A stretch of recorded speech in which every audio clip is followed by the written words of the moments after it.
پاکستانیوں حالت یہ ہے کہ پولیس سروس آف پاکستان کے گریڈ 18 کے آفیسر بلال قیوم کو جعلی نوٹوں کی انکوائری میں ڈسمس فرام سروس کر دیا گیا ہے۔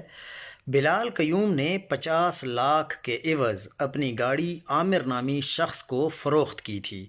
عامر یہ رقم استعمال کرتے ہوئے پکڑا گیا۔